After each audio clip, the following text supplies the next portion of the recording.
যদি বিএসসি ইঞ্জিনিয়ারদের নিয়োগ করা হয় তাহলে আমরা পরীক্ষা বর্জন করে আমরা পরীক্ষায় বসবো না, আমরা রাজপথ ছেড়ে যাব না কোনো সময়। আমাদের দাবি যতক্ষণ পর্যন্ত না মানা হচ্ছে আমরা এই রাজপথেই থাকবো।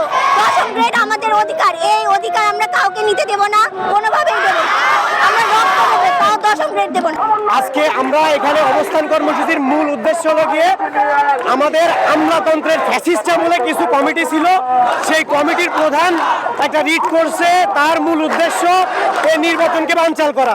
নির্বাচনের ঠিক এক সপ্তাহ আগ মুহূর্তে সে নির্বাচন দেশকে অস্থিতিশীল করার লক্ষ্যে এই কমিটি রিট করছে, যাতে আমাদের ডিপ্লোমা ইঞ্জিনিয়ার রাস্তায় নেমে নির্বাচনটাকে বানচাল করা, তার মূল লক্ষ্য নির্বাচন বানচাল করা।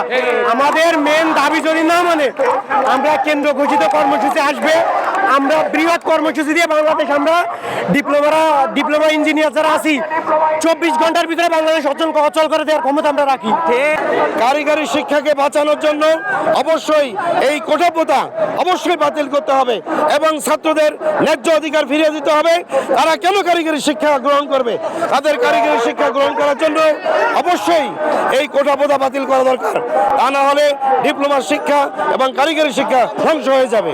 আমরা ডিপ্লোমা ইঞ্জিনিয়াররা বাংলাদেশের 83% কাজ করে থাকি, আমরা শান্তিপূর্ণভাবে কর্মসূচি করতেছি। আমাদের কর্মসূচিতে যদি কোনো বাধার সম্মুখীন করে সরকার, যদি আমাদের দাবি না মানে আমরা কঠোর কর্মসূচি নিয়ে ঘোষণা দেবো। আমাদের দাবি হচ্ছে বিএসসি ইঞ্জিনিয়াররা যে আমাদের 10ম গ্রেডে 33% করে যাচ্ছে, ওটা আমরা মানবো না। 10ম গ্রেড আমাদের 100%, ওটা ছিল, ওটা আছে, ওটা আমাদের লাগবেই। 10ম গ্রেড আমাদের অধিকার, ওটা আমাদের কোটা নয়। তাদেরকে কোটার সংজ্ঞা নতুন করে পড়তে হবে, কোনটা কোটা আর কোনটা অধিকার। সেখানে আমাদের যে দাবি, সে দাবিটা নগণ্য হয়ে গিয়েছে। তারা আমাদেরকে অগ্রাহ্য করেছে, তারা সমান বন্টন করেনি।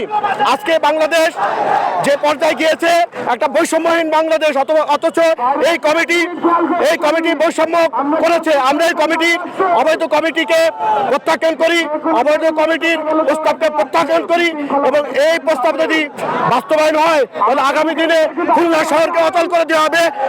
10ম গ্রেড আমাদের ন্যায্য অধিকার। 10ম গ্রেড, সেই 10ম গ্রেডে উপসহকারী প্রকৌশলী পদে বিএসসি দের নিয়োগ প্রদান করা হচ্ছে। তাদের যদি নিয়োগ প্রদান করা হয় তাহলে আমরা কোন সেক্টরে যাব? তাদের জন্য আরো সেক্টর আছে, আমাদের জন্য তো আর কোনো সেক্টর নাই। সেই শুরু থেকেই আমাদের সাথে যে বৈষম্য চলছে, আমরা সেই বৈষম্যের প্রতিবাদে এখানে আসছি। আমরা 4 বছর ডিপ্লোমা পাশ করে আমরা 10ম গ্রেডে চাকরি করি। 10ম গ্রেড সম্পূর্ণ ডিপ্লোমাতে, এটা আমাদের অধিকার, এটা রাষ্ট্র কর্তৃক স্বীকৃত, এটা আমরা চুরি করে আনি নাই, যেটা আমরা দিয়ে দিব, এটা আমাদের অধিকার। কিন্তু বিএসসি ডিগ্রিরা অবৈধ ষড়যন্ত্রে 33% করে যাচ্ছে, কিন্তু আমরা আমাদের 100% কারো অধিকার দিব না। এটা না যে হরলিক্স মা দেওয়া আমরা একটু চেটে খাই, এটা হরলিক্স না, এটা আমাদের অধিকার। আমরা এই অধিকার কাউকে দিব না। আমাদের রক্ত থাকতে, আমাদের 1 ফোঁটা রক্ত থাকতে আমরা সংগ্রাম চালিয়ে যাব।